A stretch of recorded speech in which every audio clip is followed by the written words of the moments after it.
Russia Ukraine போர், இன்னொரு பக்கம் Israel Gaza போர் நடந்து கொண்டு உலக பொருளாதாரம் சீர்குலைஞ்சிட்டு இருக்கும் பொழுது ஆப்கானிஸ்தான் பாகிஸ்தான் போர் உலகையே திரும்பி பார்க்க வச்சிருக்கு.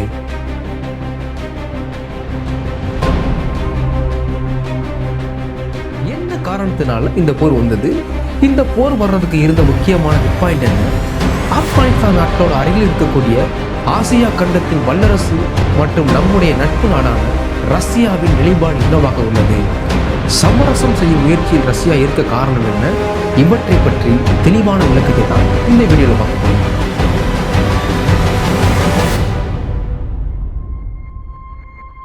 ஆப்கானிஸ்தான் பாகிஸ்தான் போர் ஆரம்பிச்சிருக்கிற இந்த நேரத்தில் எந்த காரணத்தினால் இந்த போர் ஆரம்பிச்சாங்க அப்படின்ற நியூஸ் வெளில வர ஆரம்பிச்சிருக்கு.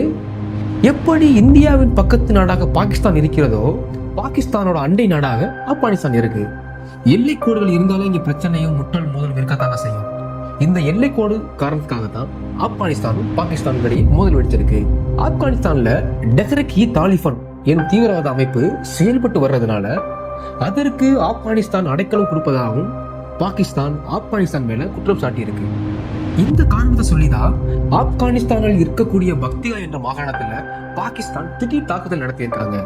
ஆனா அந்த பக்தியா பகுதியில் இருந்தவங்க பெண்களும் குழந்தைகளும் தான். ஏறக்குறைய 46 பேர் இறந்திருக்காங்க, அதுவும் பெண்களும் குழந்தைகளும் அப்படின்னு ஆப்கானிஸ்தான் சொல்றாங்க. இந்த தாக்குதலை நடத்திய பிறகு பாகிஸ்தான் சொல்றாங்க, நாங்க தீவிரவாதிகளுக்கு அடைக்கலம் கொடுத்த பகுதிகளை தான் நாங்க தாக்கணும் அப்படின்னு பாகிஸ்தான் பக்கம் சொல்றாங்க. ஆனா ஆப்கானிஸ்தான் அதை ஏத்துக்கிறவே இல்லை. அவர்கள் சொல்வது அங்க இருந்தவர்கள் வெறும் அகதிகள் மட்டும்தான், இவங்க தவறா தாக்குதல் நடத்தி இவ்வளவு உயிர் எடுத்துட்டாங்க அப்படின்னு ஆப்கானிஸ்தான் தரப்புல சொல்றாங்க. பாகிஸ்தான் இப்படி பண்ணா ஆப்கானிஸ்தான் சும்மா இருப்பாங்களா? அவங்க பதில் தாக்குதல் நடத்தி பாகிஸ்தான் நாட்டில் உள்ள குர்ரா மாவட்டத்தில் உள்ள பாகிஸ்தான் எல்லை சாவடிகள் தாலிபான் தாக்கி இருக்காங்க. இதுல பாகிஸ்தான் பக்கம் ஒரு ராணுவ வீரர் உயிர்ந்திருக்காங்க, 11 பேர் படுகாயங்களோட மீட்கப்பட்டிருக்காங்க. இப்படி மாறி மாறி 2 நாடுகளும் தாக்கி கொண்ட சம்பவத்தால நம்ம ஆசிய கண்டத்தின் வடமேற்கு பகுதியில மிகப்பெரிய பதட்டம் ஏற்பட்டிருக்கு. இந்த போர்ல யாரோட கை ஓங்கி இருக்கு அப்படின்னு பார்த்தோம்னா, இப்போக்கி என்னதான் பாகிஸ்தான் பெரிய மிலிட்டரி பேஸ கொண்ட நாடா இருந்தாலும் இந்த நேரத்துல தாலிபான்கள், அதாவது ஆப்கானிஸ்தானோட கைதான் ஓங்கி இருக்கு. பாகிஸ்தான் ராணுவத்தை விரட்டி சில ராணுவ நிலைகளை டிடிபி என்று அழைக்கக்கூடிய அந்த டெஹ்ரிக்-இ-தாலிபான் தனது கட்டுப்பாட்டில் வைத்துள்ளதாக கூறப்படுது. என்னதான் பாகிஸ்தான் பெரிய மிலிட்டரி பேஸ கொண்ட நாடா இருந்தாலும் இந்த நேரத்துல தாலிபான்கள் கைதான் ஓங்கி இருக்கு, அதாவது ஆப்கானிஸ்தான் கைதான் ஓங்கி இருக்கு. பாகிஸ்தான் ராணுவத்தை விரட்டி சில ராணுவ நிலைகளை அந்த டிடிபி என்று அழைக்கக்கூடிய அந்த டெஹ்ரிக்-இ-தாலிபான் தனது கட்டுப்பாட்டில் வைத்துள்ளதாக சொல்றாங்க. இந்த டிடிபி அமைப்பின் பிரதான நோக்கம் என்னவா இருக்குன்னா, ஆப்கானிஸ்தானை போல பாகிஸ்தானிலும் தாலிபான்களோட ஆட்சி இருக்கணும், அதாவது தாலிபான்கள் பாகிஸ்தானை ஆட்சி பண்ணணும், அதுல மெயினா இருக்காங்க.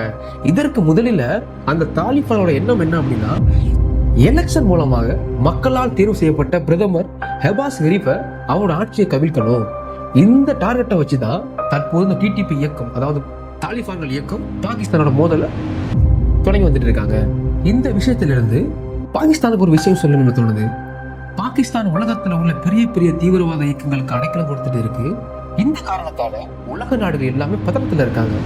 இப்ப உங்க பக்கத்து நாட்டுல உங்களுக்கு அச்சுறுத்தல் வரவும் நீங்க எப்படி துடிக்கிறீங்க? அப்படித்தானே எல்லா நாடுகளும் துடிப்பாங்க. வினை விதைத்தவன் வினை அறுப்பான்னு சும்மாவா சொல்லியிருக்காங்க பெரியவங்க? சரி, நாம செய்திக்குள்ள வருவோம். இப்படி இந்த பிரச்சனை நடந்துட்டு இருக்கும் போதுதான் இவங்களை சமாதானம் பண்ணணும்னு ரஷ்யா நுழைஞ்சிருக்கு. சரிங்க, இவங்களை சமரசம் பண்ற ரஷ்யாவுக்கு என்ன ஆதாயம் அப்படின்னு பார்த்தா அவங்களுக்கு 2 வகையான ஆதாரம் இருக்கு. ஒண்ணு, அந்த தெற்காசியா, மத்திய கிழக்கு மற்றும் மத்திய ஆசியா போன்ற பகுதியை நுழையணும்னா, அதாவது தன்னுடைய பொருளாதாரத்தை பெருக்கணும்னா, இன்னும் தெளிவா சொல்லணும்னா வியாபாரம் பண்ணணும்னா அதற்கு கேட்வே ஆப்கானிஸ்தானும் பாகிஸ்தானும் தான். எனவே இந்த பகுதியில வர்த்தகம் செய்வதற்கு இந்த 2 நாடுகளும் ஒன்னா இருந்தா தான் பண்ண முடியும். இந்த காரணத்தினாலதான் ரஷ்யா போரை நிறுத்தணும்னு சொல்லி ரொம்ப பாடுபட்டு இருக்காங்க. இப்போ 2வது காரணத்தை நான் இப்போ பார்க்க போறோம். இதாங்க ரொம்ப முக்கியம். ஏற்கனவே நேட்டோ நாடுகள் எல்லாமே ஒன்னா சேர்ந்து உக்ரைனுக்கு உதவி பண்ணிட்டு இருக்காங்க. இது ரஷ்யாவுக்கு ஒரு மிகப்பெரிய தலைவலியா இருக்கு. நேட்டோ நம்மளை சீண்டிட்டு இருக்கிற இந்த நேரத்துல நம்ம ஆசியா கண்டத்துல நேட்டோவோட ஆதிக்கத்தை குறைக்க வேணும்னா நேட்டோ நாடுகளுக்கு சமமான, அப்படி இல்லாட்டி அதை விட பல மடங்கு ஒரு பலமான ஒரு படையா இருக்கணும். அப்போ ஆப்கானிஸ்தானும் பாகிஸ்தானும் தன்னுடைய, அதாவது ரஷ்யாவுடைய ராணுவத்துல வலிமையா இருந்தா தான் நேட்டோவுக்கு சவால் விட முடியும் அப்படின்னு நினைச்சுதான் இந்த சமாதான பேச்சு நடந்துட்டு இருக்கு ரஷ்யாவில். இந்த செய்திகள் இருந்து ஒரு விஷயம் தெரியுதுங்க. உலகில் நம்பர் 1 நம்பர் 2 பொசிஷன்ல இருக்கக்கூடிய அமெரிக்கா மற்றும் ரஷ்யா, இது 2 நாடுகளும் சேர்ந்து உலகத்தை கட்டுப்படுத்த பார்த்துட்டு இருக்காங்கன்னு ஒரு கேள்வி எழும்ப தோணுது. நம்மளை தவிர 3வது ஆள் யாரும் உள்ள வந்துடக்கூடாதுன்னு இவங்க 2 பேரும் அடிச்சுக்கிற மாதிரி ஊரை ஏமாத்தி இருக்காங்களோன்ற ஒரு நினைப்பு நமக்குள்ள வரவாங்க ஆரம்பிக்குது. ஒவ்வொரு போரிலும் ஒவ்வொரு அரசியல் தலைவர்களுக்கும் ஆதாயம் இருக்கு. ஆனா பாதிக்கப்படுவது என்னவோ உங்களைப் போலவும் என்னை போலவும் உள்ள அப்பாவி மக்கள் மட்டும்தான். இன்னொரு தெளிவான வீடியோவில் உங்களை சந்திக்கிறேன். வாழ்க தமிழ், வளர்க தமிழர்களின் புகழ்.